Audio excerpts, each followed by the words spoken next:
of the first steps in terms of breaking this is being okay with some risk. And the risk at its first and foremost is failing. It means failing your impossibly high standards. It means failing other people's social expectations of you. It means failing that perfect image or golden star that you were always going for.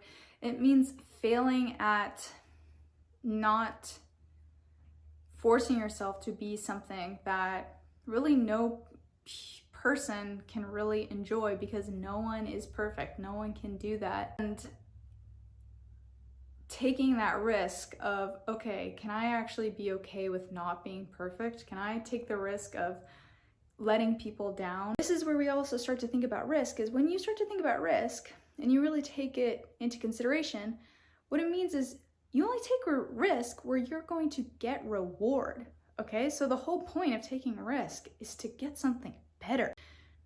No, we want to get something better on the other side.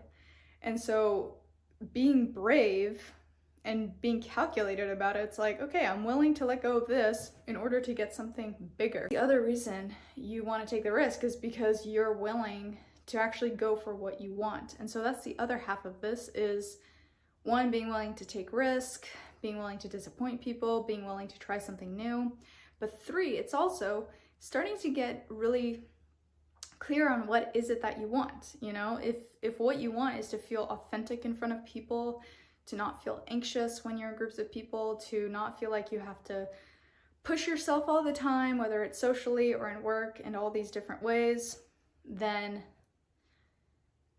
that is a really clear goal, and it's necessary to identify it in order to move in that direction. And if you want to get that goal, okay, well, there's a cost to it, you know?